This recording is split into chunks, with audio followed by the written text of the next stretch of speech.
বিসমিল্লাহির রহমানির রহিম। আজকের এই ইফতার মাহফিলের অনুষ্ঠানের সম্মানিত সভাপতি, ইফতার মাহফিলে উপস্থিত সম্মানিত সকল রোজাদারগণ, সকল উপস্থিতিবৃন্দ, আসসালামু আলাইকুম। প্রথমে আমি বাংলাদেশ জামাতে ইসলাম এবং তার নেতৃবৃন্দকে আন্তরিকভাবে ধন্যবাদ জানাচ্ছি। আজকে আমাকে, আমার সাথে আমার নেতৃবৃন্দকে এবং আমার সাথে আমার সফর সঙ্গীবৃন্দকে এই ইফতার মাহফিলে দাওয়াত দেওয়ার জন্য। সম্মানিত সকল নেতৃবৃন্দ, উপস্থিতিবৃন্দ, আজকে এখানে শুধু আমি নই, এখানে শুধু বাংলাদেশ জামাতে ইসলামের নেতৃবৃন্দ বা কর্মীবৃন্দই নয়, আমাদের বাইরেও এখানে অন্যান্য আরও রাজনৈতিক দলের নেতৃবৃন্দ আছেন। এখানে আরও অন্যান্য সমাজের অন্যান্য বিভিন্ন স্তরের বিভিন্ন সম্মানিত ব্যক্তিবর্গ উপস্থিত আছেন আজকের এই ইফতার মাহফিলে। আজকে আমরা একটি গুরুত্বপূর্ণ সময় সকলে এখানে একত্রিত হয়েছি। দেশের একটি গুরুত্বপূর্ণ সময়। কিছুদিন আগে দেশে নির্বাচন হয়েছে।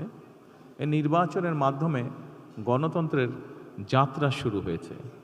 যে গণতন্ত্রের জন্য বাংলাদেশের মানুষ প্রায় এক যুগেরও বেশি সময় ধরে অকাতরে জীবন দিয়েছে, বিভিন্ন অত্যাচার, নির্যাতন, গুম, খুনের শিকার হয়েছে।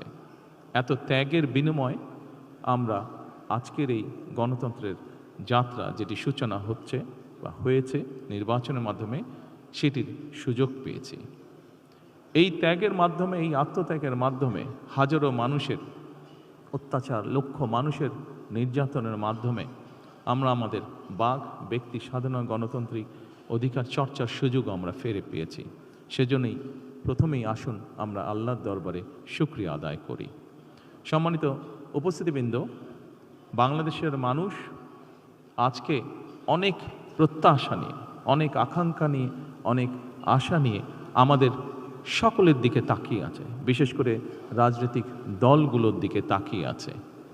আজকে আমাদের এই ইফতার মাহফিলে আসুন আমরা আল্লাহর নামে শপথ গ্রহণ করি যে আমাদের আগামী দিনের কাজগুলো হবে এই দেশের মানুষের ভাগ্য পরিবর্তনের জন্য।